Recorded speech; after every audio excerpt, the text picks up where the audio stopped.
आज 9वें कारोबारी दिन बाजार तेजी के साथ बंद हुए।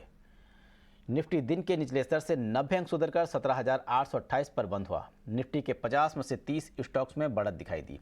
सेंसेक्स में भी निचले स्तर से 350 अंकों की रिकवरी दिखी और वो 60,431 पर बंद हुआ। निफ्टी बैंक में भी आज शानदार तेजी दिखाई दी।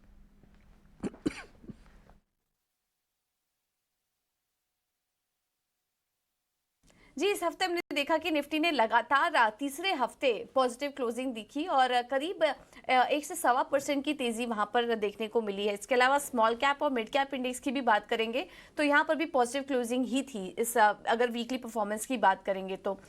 इसके अलावा सेक्टर स्पेसिफिक जो एक्शन था वो काफ़ी ज़्यादा था इस पूरे हफ्ते हमने देखा और वहां पर भी कुछ स्टॉक्स ऐसे थे जिन्होंने तेजी को लीड किया। रियल्टी की अगर बात करें तो लगातार तीसरे हफ्ते वहां पर तेजी थी और इस तेजी को लीड किया गोदरेज प्रॉपर्टीज और डीएलएफ जैसे स्टॉक्स ने, क्योंकि हम देख रहे थे कि एक के बाद एक यहां पर क्वार्टरली अपडेट भी आ रहे थे जिसके चलते वहां पर अच्छी तेजी देखने को मिली। प्रेस्टीज और सुबह डेवलपर्स जैसे स्टॉक्स भी चल रहे थे वहां पर। ऑटो इंडाइसेस में भी लगातार तीसरे हफ्ते गेन था और इसको लीड किया आयशर मोटर्स और टाटा मोटर्स जैसे स्टॉक ने। मेटल इंडाइसेस में भी तेजी थी और अदानी एंटरप्राइजेस और जेएसडब्ल्यू स्टील इस तेजी को लीड कर रहे थे।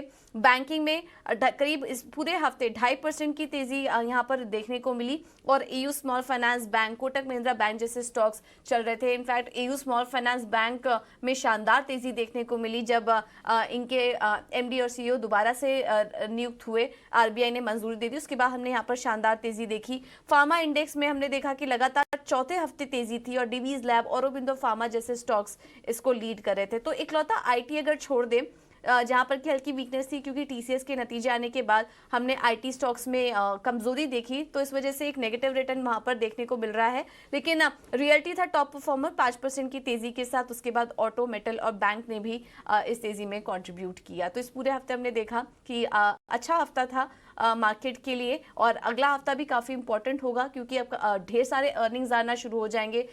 मिड कैप स्पेस से भी बड़ी निफ्टी कंपनियों के भी नतीजे आएंगे तो उस पर भी बाजार का रिएक्शन देखने को मिल सकता है।